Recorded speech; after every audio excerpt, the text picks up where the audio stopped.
ఈ రోజు కొబ్బరి లడ్డు చేసుకుందాం అండి. పచ్చి కొబ్బరి లడ్డు. దానికి కావాల్సిన కప్పు కొబ్బరి తీసుకున్నాను. మనం కొబ్బరి ఎంత తీసుకున్నాం బెల్లం కూడా అంతే తీసుకోవాలండి. కొంచెం జీడిపప్పు, కొంచెం బాదం పప్పు, కొంచెం పల్లీలు. ఈ పల్లీలు వేసి మనం కొబ్బరి ఉండలు చేద్దామండి. టేస్ట్ అయితే మాత్రం అదిరిపోద్ది. రండి ఎలా తయారు చేసుకుందామో చేసేసుకుందాం. కొబ్బరి ముక్కలు మిక్సీ పట్టేసుకుందామండి. ఇంకోండి కళాయి పొయ్యి మీద పెట్టుకున్నాం కదా, ఒక స్పూన్ నెయ్యి వేస్తున్నానండి. ఇప్పుడు మనం ఈ డ్రై ఫ్రూట్స్ పల్లీలు నెయ్యిలోనే వేపుకోవాలి. ఇంకోండి నెయ్యి వేడి ఎక్కింది కదా, పల్లీలు వేస్తున్నానండి. ఈ పల్లీలు కొంచెం మనం లైట్ గా వేపుకోవాలి. ఇంకోండి చూడండి చెట్టుపెట్టలు ఆడుతున్నాయి కదా, పల్లీలు వేగిపోయినాయి. పక్క తీసేసుకుందామండి ఇవి.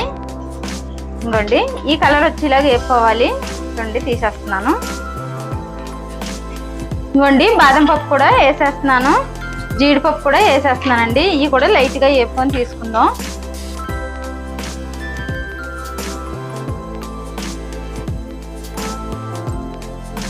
ఇవ్వండి బాదం పప్పు జీడిపప్పు కూడా వేగిపోయింది. ఇది కూడా ఈ పల్లీల దాంట్లోనే వేసేసుకుందామండి.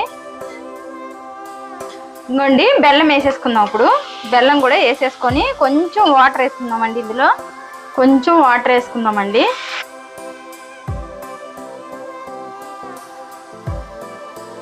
ఇంకోండి బెల్లం అంతా కరిగిపోయింది కదా, ఇప్పుడు మనం మిక్సీ పట్టుకున్న కొబ్బరి కూడా ఇందులో వేసేసుకొని మొత్తం కలిపేసుకుందామండి. మొత్తం పాకం వచ్చేలాగా ఉడకబెట్టుకోవాలండి. ఇది మొత్తము ఇంకోండి వేసేసాం కదా, మొత్తం కలిపేసుకోవాలి ఇలాగా. ఇంకోండి మొత్తం కలిసిపోయింది కదా. ఇప్పుడు ఇది మనకి పాకం రావాలి. ఉండవ్వాలంటే ఇది బాగా పాకం రావాలి. కానీ కలుపుతానే ఉండాలండి. సిమ్లో ఉంచి కలుపుతూ ఉంటేనే అడిగట్టుకుంటుంటది. లేకపోతే కొబ్బరిలు కాబట్టి ఉట్టినే అడిగడేస్తుంది. ఇంకోండి ఇంకా కొంచెం దగ్గర పడాలి. ఇంకొక 5 నిమిషాలు అయితే దగ్గర పడిపోతుంది. పాకం దగ్గరికి అయిపోతుంది. చూడండి ఇంకో కొంచెం దగ్గర అయితే సరిపోద్దండి. ఇప్పుడు కొంచెం మనము ఇలాచి పొడి వేసుకుందామండి. ఇందులో ఇలాచి పొడి వేసుకొని కలిపేసుకుందామండి. ఒక స్పూన్ నెయ్యి కూడా వేస్తున్నానండి. ఈ నెయ్యి కూడా వేస్తే ఉండ మాత్రం సూపర్గా వస్తుంది. టేస్ట్ కూడా చాలా బాగుంటుంది. ఇంకోండి మొత్తం నెయ్యి కూడా కలిసిలాగా ఇలా కలిపేసుకోవాలి. ఇంకోండి చూడండి కలిసిపోయింది కదా. ఇప్పుడు కలుపుతానే ఉండాలండి, అడిగట్టేస్తుంది. పాకం దగ్గరకు వచ్చింది కాబట్టి అడిగట్టేస్తుంది. కలుపుతానే ఉండాలి.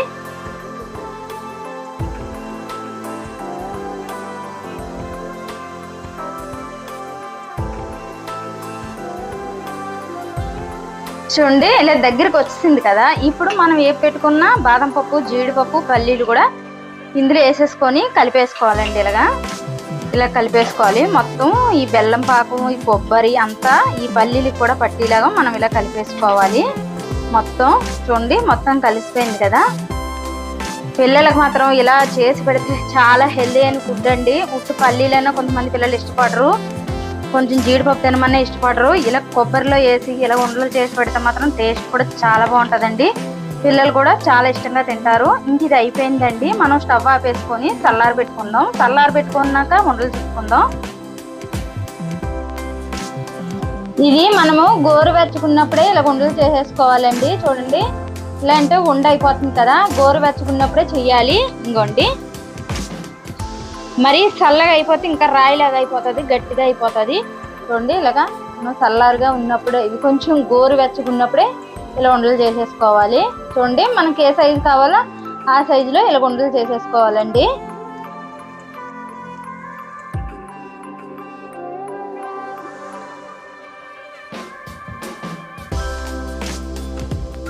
ఇంకోండి చూడండి మనకి ఎంత బాగా వస్తుందో ఉండ. చూడండి పర్ఫెక్ట్గా వస్తుంది. ఇంకోండి ఉండలు అన్ని చుట్టేసుకున్నాం కదా. చుట్టేసుకున్న తర్వాత చూడండి ఎంత సాఫ్ట్గా వచ్చిందో. టేస్ట్ మాత్రం చాలా బాగుంటుందండి. ఇలా పల్లీలు, ఈ జీడిపప్పులు మనకు నోటుకు తగులుతూ ఉంటుంటే మాత్రం టేస్ట్ మాత్రం చాలా బాగుంటుంది. ఇలా చేసుకుంటే పిల్లలు కూడా చాలా ఇష్టంగా తింటారండి. నచ్చితే లైక్ చేయండి, షేర్ చేయండి, కామెంట్ చేయండి, సబ్స్క్రైబ్ చేయండి. కాకపోతే ఒకసారి ట్రై చేయండి, ఎంత బాగుంటుందో. టేస్ట్ అయితే మాత్రం సూపర్గా ఉంటుంది.